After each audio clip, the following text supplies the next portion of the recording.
முதல்ல 2 நகர்த்தல்களில் இப்போது இந்த இடத்துல பார்த்தீங்கன்னா குகேஷ் C4 அப்படின்னு விளையாடினார்.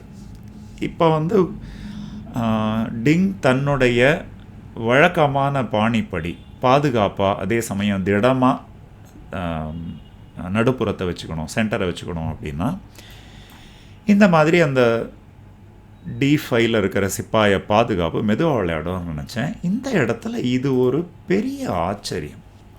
டிங் இந்த மாதிரி முன்னாடி தள்ளி விடுறார். இந்த மாதிரி நடந்ததுக்கப்புறம் அந்த நடுப்புறம் சென்டர் கண்டிப்பாக ஒரு சமநிலையில் இருக்காமல் ஒரு இம்பேலன்ஸில் இருக்கும், இழுபறியில் இருக்கும். அந்த மாதிரி இருக்கிற ஆட்டங்கள் குகேஷோட பாணிக்கு தான் சரி வரும். அதனால் எதனால் இப்படி டிங் ஆடுறாருங்கிறது ஒரு சின்ன ஆச்சரியமாக இருந்தது.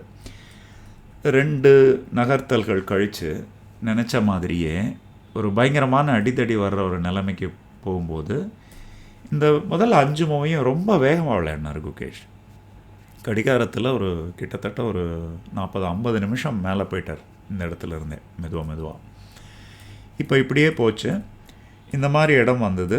இந்த இடத்துல ஒரு முதல் திருப்பு முனை. இங்கே வந்து இந்த மாதிரி சிப்பாயை நகர்த்தினதுக்கப்புறம் டிங்கோட ஆட்டம் நல்லா ஆயிடுச்சு. இந்த இடத்தில் குகேஷ் இந்த சிப்பாயையும் தள்ளி, முன்னாடியே சொன்ன மாதிரி உங்களுக்கு பிஷப்புகள் இருந்தால் நீங்கள் ஆட்டத்தை விரிவாக வச்சுக்கணும், ஓப்பனாக வச்சுக்கணும்.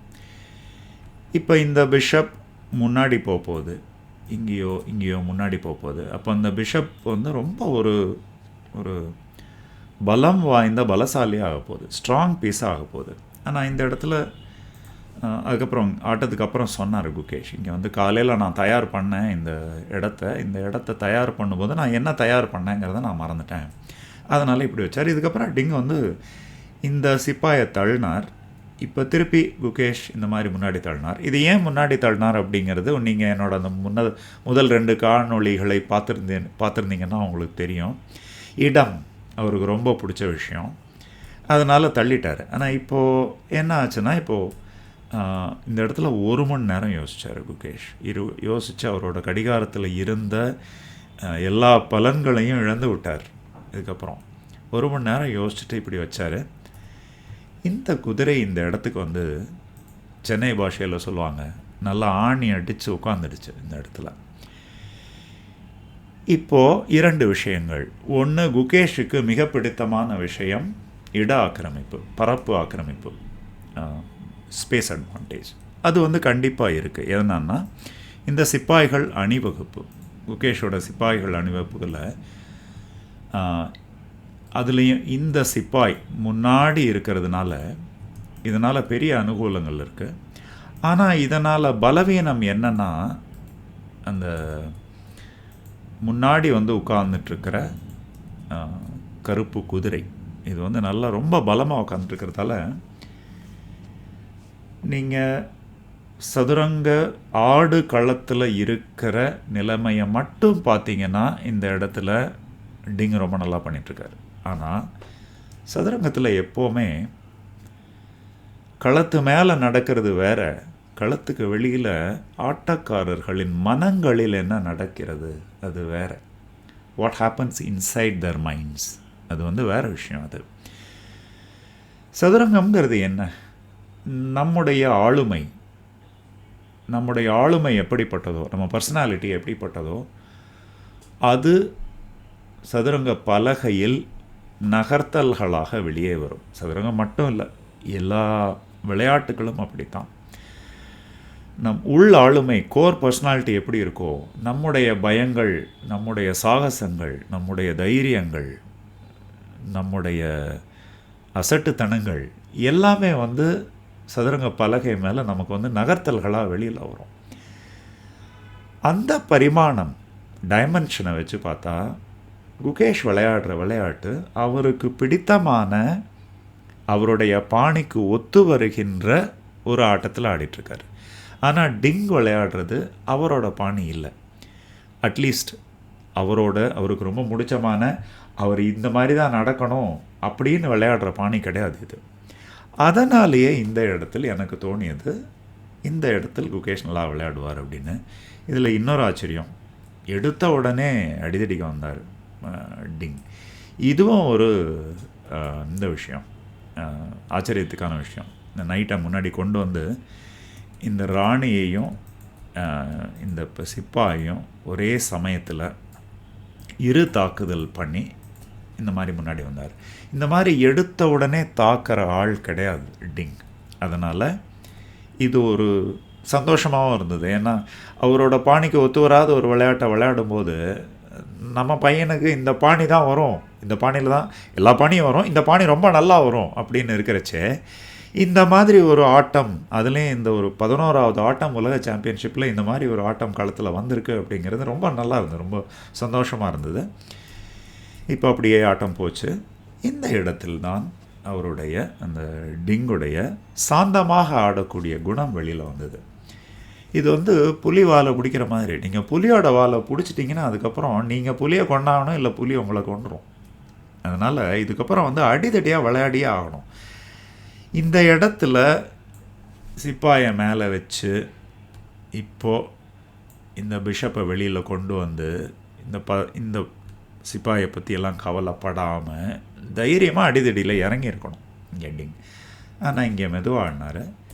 இந்த இடத்துல இது ஆட்டத்துக்கு அப்புறம் குகேஷ் சொன்னார், இந்த இடத்துல இந்த ரிசோர்ஸ் இதை பார்த்த உடனே நான் வந்து சாந்தமாயிட்டேன், இனிமேல் பிரச்சனை இருக்காது அப்படின்னு. அதே மாதிரி இப்போ இது இன்னொரு நகர்த்தல், இது வந்து அடுத்த நகர்த்தல். அந்த பிஷப்பை வெளியில் கொண்டு வந்து இந்த ராணியை வந்து தாக்க போகிறார். இந்த தாக்குதல் வந்தப்புறம் இந்த நகர்த்தி குயினை நகர்த்தின இந்த நகர்த்தலை அவர் கவனிக்கலை போல இருக்குது. இப்போ என்னாச்சு, இப்போது குயினால் சிப்பாயை வெட்ட முடியாது, வெட்டினா இந்த ராணியால் இந்த குதிரையை வெட்டிக்கும் வெள்ளை.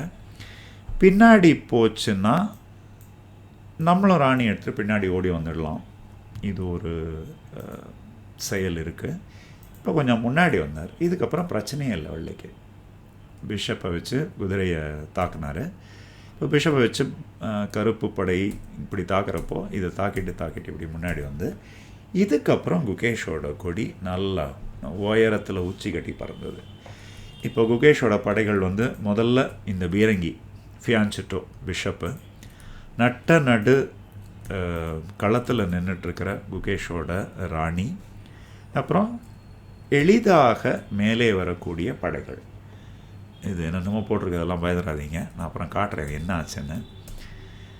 இப்படி மேலே வந்து யானை வந்து இந்த சிப்பாயை பாதுகாத்து வச்சு, முன்னாடி சிப்பாயில் பிரச்சனை வரும்னு கடைசியில் அந்த சிப்பாயில் தான் எல்லா பிரச்சனையும் வந்தது. இப்போ குதிரை மேலே கொண்டு வந்தார். மேலே வந்து இந்த மாதிரி ஒரு இடத்த வந்தது. இந்த மாதிரி ஒரு இடத்துலையே ஒரு வாய்ப்பு இருந்தது குகேஷ்க்கு, டிங்குக்கு. இந்த இடங்கள்லாம் இன்னும் கொஞ்சம் கவனமாக ஆடி இருக்கலாம். ஆனால் இந்த இடத்துல இந்த குதிரை கொண்டு வந்தது கொஞ்சம் ஓவராக இருந்தது. ஆனாலும் அது ஒரு எகெயின் நான் சொன்னேன் இல்லையா, செயலூக்கத்தோடு விளையாடுற ஒரு ஆட்டம். அதனால் இன்னும் வந்து வெள்ளைக்கிட்ட தான் கொஞ்சம் அந்த ஒரு காற்று அவர் பக்கம்தான் வீசிச்சு. ஆனால் இங்கே வந்து கடைசி தப்பு பண்ணிட்டார். இதுக்கப்புறம் வெள்ளையோட ஆட்டம் ரொம்ப நல்லா ஆயிடுச்சு. இது கடைசியில் உச்சக்கட்டமாக இந்த சிப்பாய்க்காக வச்சு ஒரு தாக்குதல் அப்படி நடத்தும்போது அன்ஃபார்ச்சுனேட்லி இப்படி ஒரே மூலை ஒரு பெரிய மிஸ்டேக் பண்ணிட்டார். 29வது மூலையே ஆட்டம் இப்படி முடிஞ்சு போச்சு. இப்போது இது அடித்ததோட விஷயம் என்னென்னா, இது திருப்பி சிப்பாயில் அடித்தா இங்கே அடித்து இந்த ராணி போயிடுச்சு. இந்த மாதிரி ஆட்டம் முடிஞ்சது. இதனால் இப்பொழுது இந்த ஆட்டங்களை பற்றி நம் மனதில் வருவது என்ன? அடிதடி ஆட்டங்கள் வரும்போதும் குகேஷோட அந்த விளையாட்டு திறன் அது ஒரு புறம், இன்னொரு புறம் அவருக்கு பிடித்தமான விளையாட்டுக்களை விளையாடுகின்ற அந்த உற்சாகம், உத்வேகம், இதெல்லாம் வந்து வாழ்க்கையில் இது சதுரங்கம் மட்டும் இல்லை, எப்போவுமே நமக்கு பிடிச்ச விஷயங்களை நம்ம பண்ணும்போது நமக்கு வர்ற ஆனந்தம் இருக்கு இல்லையா, அது நம்ம வந்து வரையிட முடியாத ஒரு விஷயம். அந்த மாதிரி விஷயங்களை பண்ணும்போது எல்லாத்துக்கும் வர்ற ஆனந்தம் தான் குகேஷுக்கும் வந்திருக்கு. அதனால தான் இந்த 16வது ஆட்டம் ரொம்ப முக்கியமான ஆட்டத்தை ஜெயிச்சிருக்காரு. இன்னும் 3 ஆட்டம் இருக்குது. திருப்பி விரைவில் உங்களை சந்திக்கிறேன். நன்றி.